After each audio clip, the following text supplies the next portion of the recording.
Dear colleagues, thank you very much indeed for inviting me to join your meeting. I bring you greetings from your colleagues at the European Association of Urology. In this talk, I'm going to consider a subject which is very dear to my heart, which I've spent a lot of my career working on. That is the subject of urethral surgery, and I'm going to broaden it from just the male onto the female urethra as well.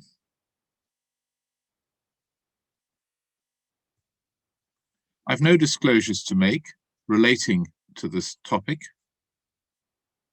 And the first thing just to discuss is terminology. Now, whilst this may seem rather obvious, I think it's important to bear in mind the different types of problem that one encounters when dealing with urethral surgery. The first is the sphincter stenosis that we see now following radical prostatectomy, but which we saw in the past following transurethral resection of the prostate. And this is where there is no bladder neck mechanism, but where the distal sphincter mechanism has been compromised by a stenosis.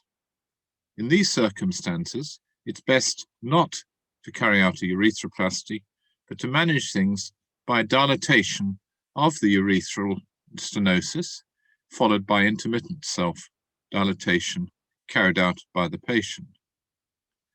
The next category is a patient with a distraction injury, either a fall astride injury or a pelvic fracture injury. And you can see on the left, a fall astride injury, on the right, the synchronous ascending and descending cystogram, which is the appropriate way of investigating a pelvic fracture urethral distraction injury.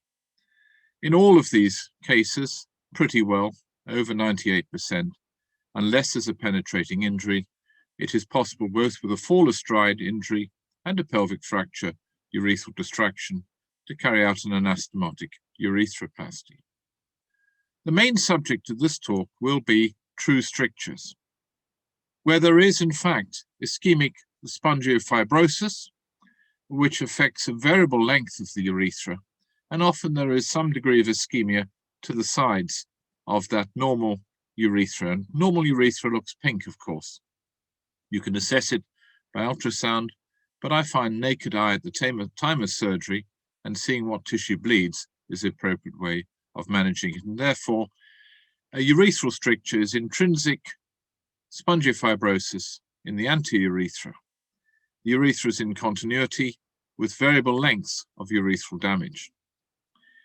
Bearing in mind the anatomy of the urethra, it's important to consider that the distal sphincter area has no corpus spongiosum to speak of. It's a true sphincter, whereas if you go into the bulbar urethra, it's very thick ventrally and thin dorsally, so surgical approach dorsally or laterally, in my view, is appropriate.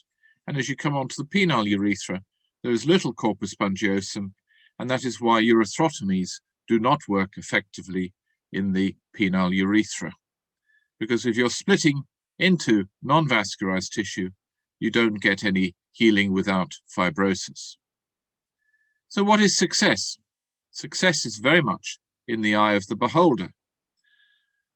And if one looks at the situation, you can see here a stricture demonstrated on the urethroplasty, quite a subtle sign.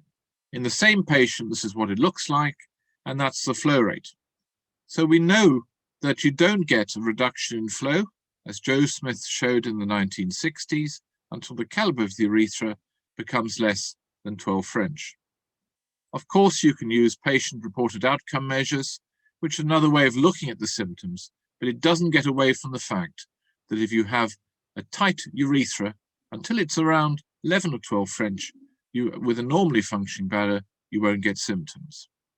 And certainly, coming on to the forms of treatment now, the simplest form of treatment is dilatation or urethrotomy. Chris Haynes showed a number of years ago that both were equivalent in a randomized controlled trial. More recently, there's been interest in injecting mitomycin into the urethra after urethrotomy to try and prevent recurrent stricturing by an anti-fibrinolytic mechanism of action. There have been retrospective studies and there has been a meta-analysis which demonstrates some apparent benefit for doing this. More recently, a balloon device has been entered into the market, and I believe some of the original work was carried out in Mexico. And you can see here that the balloon dilates the urethra, and then paclitaxel is released into the tissues and helps prevent fibrosis. And this demonstrates the way in which it's inflated, and you can see on ultrasound how it dilates the stricture. Now, the first work that's come out from this has demonstrated successful results of around 70% at 12 months, maintained out to 2 years. And more recent studies are soon to be reported, apparently with very good results as well. So what about tissue engineering, tissue regeneration? There's been a lot of enthusiasm for this type of approach by injecting cells, but the question I would ask you is, how can cells just being injected pick up a blood supply if there's already ischemic spongiofibrosis? And indeed, if you look at this recent review of the literature, you can see the conclusion was very few studies and only in animal work with no clinical interpretation yet in man. Coming on now to the other forms of treatment, you can see that urethrotomy is the mainstay of treatment, and I recommend to you the use of transillumination at the time of surgery. You can very precisely see the distal end of the stricture. And some tips. I tend to always put a guide wire in, particularly when training people. It's an excellent way of finding the lumen when you're down on the urethra. And here you can see it in place. With the transillumination technique, you can then put a stitch at the distal end of the stricture, so you know precisely where it is, and you can see the stitch shown there. So when you open up the urethra, you're not going to convert what could be an anastomotic procedure into an augmentation procedure. Should you transect the urethra? Well, we used to in the past, but now we try and avoid this, because whatever blood supply you can preserve is potentially advantageous. And the Heineke-Michelix approach, which we've used for a number of years, is an effective way of doing this by dividing the urethra transversely and then sewing it up longitudinally. And of course, you can always excise scarred tissue when doing this. When you come on to the more lengthy strictures, of course, an anastomotic procedure is not possible. And in that context, the next question is whether to divide the urethra ventrally, laterally, or dorsally. It's a matter of personal preference. Obviously, with the Asopa technique, you go in ventrally and out dorsally. I don't particularly like that technique, and I prefer the Monser type approach, which was popularized by Bob Bagley, which is to go in laterally or dorsally and lay in a graft. We used to use flaps, and these have really fallen by the wayside because we know that penile skin is not as good as the use of oral mucosa, for example. It's a semi-wet skin, and certainly never use scrotum. Of course, when you're doing this technique, you can get a good flap, and remember the skin is a passenger on the underlying blood supply. The major problem was shown a number of years ago in a randomized study from India, from Dubey, was that you've then got to cover the penile shaft skin, and that's where there's often considerable morbidity. So oral mucosa was first described at the end of the 19th century from Russia. And of course, you can take it from the buccal area, the lip, or the tongue. The lip in adults is not a good place because they get more pain and discomfort and deformity of the lip, although it's been used in pediatric practice. My favorite site is the buccal area, one or both sides. And if you need more tissue, you can always take tissue off the tongue. But very much, in my view, second best. Many years ago, we were the first in the world to develop tissue engineering for oral mucosa. And we had some reasonable results, but problems with the matrix. And I made the decision not to pursue that because it was costly. You needed a Class A laboratory. And at the end of the day, you can get oral mucosa without too much difficulty in the majority of patients. And indeed, as a group from Germany introduced this in an open clinical study, and you can see here that at 2 years, there was a 40% failure rate just using symptoms. I haven't seen this really as a potential avenue for the future based on what I've seen to date, and we've heard little more about it. Now, a complex group of patients, of course, are those who've had a hyperspadiac surgical procedure. And you can often see very lengthy strictures, and you can see quite a significant deformity of the penile shaft. There's a cosmetic problem, there's a psychological consequence of the cosmetic problem, and there's a functional problem, often with difficulty passing urine. And so this is complex surgery where you often need to carry out more than 2 operations, usually a 2-stage procedure to deal with the penile shaft, but you may need to revise that, and then the second or third stage procedure, but sometimes even more procedures. So last but not least is the female urethra. Now, obviously, fistulae do occur there. We see this following urethral diverticular or following trauma, for instance, during birth, or inadvertent trauma during a sling procedure. And certainly these strictures can be dilated, but in those not amenable to dilatation, then one has to consider surgery. Now, there's been a lot of debate in the literature about the orientation of the female urethra. What is dorsal and what is ventral? And you can see here, I think it is exactly the same as the male. If you look at the anatomy, and if you look at the clitoral nerves, the dorsal nerve of the clitoris, and so on.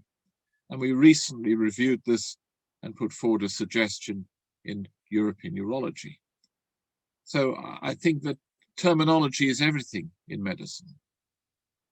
The next point I would just emphasize to you is access to the urethra. Now, often urethral diverticula are on the ventral surface of the urethra, and therefore difficult to get at in the supine position. And you can see here, putting a patient in the prone position, which we recently described, having used it for 30 years. It was first described by Sims in the late 19th century. You can see with modern anesthesia, anaesthetists are very used to this position for the orthopedic and neurosurgeons, and you can get access to the urethra, which is excellent, with good vision, and the patient obviously is in a supported position and the surgeon's sitting comfortably.